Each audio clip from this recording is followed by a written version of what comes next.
There were a lot of things that Paul said, and more that he could have said to his young protege, Timothy. Almost tersely and certainly succinctly, Paul said to him, "Keep thyself pure." Lack of purity would turn Timothy into a worthless nobody as far as ministry and his influence were concerned. Men, it's still the same today. Some 3,000 years ago, King David walked on the rooftop of his palace, enjoying fresh evening air and leisure after a day at the court. His eyes fell on a beautiful bathing baby doll nearby. The visual stimulation released endorphins, and he paused until their eyes met. That rendezvous that evening destroyed his moral authority in his family.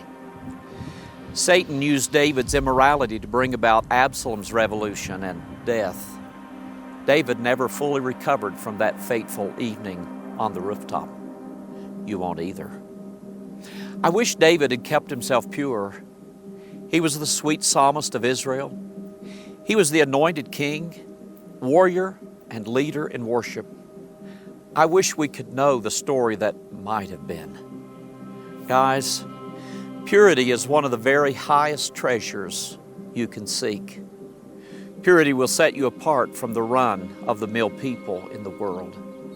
If you will keep yourself pure, God will use you. If you allow yourself to be soiled by sin, you become useless in God's kingdom. The pure in heart are like the Navy SEALs or Army Rangers. They have God's smile, His approval, and His power. God uses them. They have influence. Their testimony has power. Their prayer life has impact. Paul knew that Satan would reach out to Timothy with 1,000 offers to destroy his purity. Even today, the Lord is saying, "For all that is in the world, the lust of the flesh and the lust of the eyes and the pride of life is not of the Father, but is of the world." Men, these things are still before us. If we sell out for these things, we give up our relationship with God, our influence for God, and our eternity in heaven for an illusion, a mirage.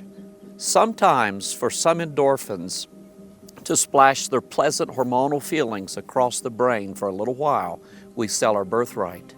How short-sighted, how foolish. It's worse than taking your $450,000 house and trading it for a 1972 mobile home with no lot. You're more than an animal. You're designed to be a prince in the kingdom of the Messiah. Your calling is noble. Run back down the stairs from off the palace roof and pick up your harp. Find your place of prayer. Shut down the phone. Turn off the computer. Quit looking the serpent in the eye. Keep thyself pure. Sir, you're important. Benedict Arnold was the hero of Ticonderoga. When he became a traitor, he struck grief into the heart of General Washington. He blighted his name forever, like Judas of old. Treasure your influence, legacy, and name. You're important. Jesus is counting on you. Your family is counting on you. Your church is counting on you. Your neighbors will be disappointed if you give up your birthright. When the pressure is on, when the temptation is strong, when people have turned against you and let you down, settle it in your heart that you're going to stay pure. You can do it. Sufficient grace will arrive just in time straight from heaven. God will make a way to escape. He promised.